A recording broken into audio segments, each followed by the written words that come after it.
you compare North Carolina to many of our neighboring states and our peer states, we actually are in better shape than many of those.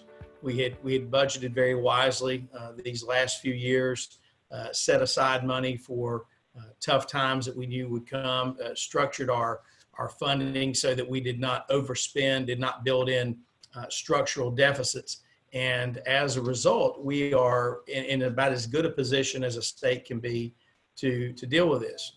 Very proud of the investment that we've made since I've become speaker and even before into educational funding.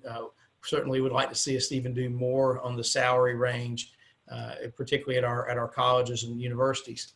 But we have continued to invest, and if you look at our budget that we had passed last in the session, of course it was vetoed and we got into all that, but you would have seen even more spending in education than at any time before, everywhere from capital to salaries to programs, you name it.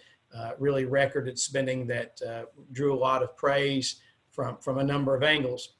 Because we got into the situation where it wasn't able to be finalized as that full budget, we fell back on what's called the continuing resolution, which is what's now been in place for the second year of the biennium. And then along comes this thing called COVID-19 that prior to February really of this year, no one even discussed this thing. And it has been a complete game changer because in the sense that it has impacted corporate America, our personal lives, everything, it has significantly upended our state budget.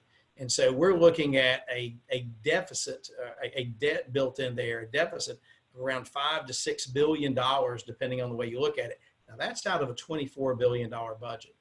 With education being the largest part of the appropriation, there's no doubt that impact is there. But what we've done, of course, is that we've passed legislation using the federal funds. And we've put in, I think it was about $600 million we used of the federal COVID funds that we put out there. We've held back additional funds because we know as we move into this fall when kids are supposed to start school here in a matter of weeks, that money is going to be needed. So there's money there waiting as well to help there that's been appropriated but not spent yet to find out where that needs to happen. But we are waiting, of course, and I know that's one of the other questions, to see what the additional federal response is going to be, because even with the federal money that we've received with the CARES Act and the other money so far, we still do see a need for more resources there. And bear in mind, there's a lot of money that actually flowed to the LEAs, for example, as well as to the universities and community colleges outside of what we at the General Assembly appropriated.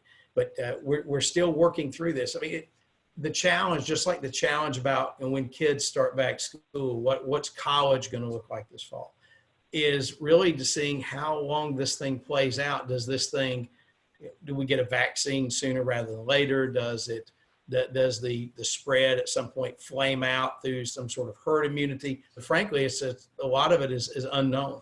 But what we have done is we've put aside, we've appropriated the money to be able to ensure that students can receive the education that they need. But there are some issues, particularly when it comes to kids, younger kids, and missing that instructional time.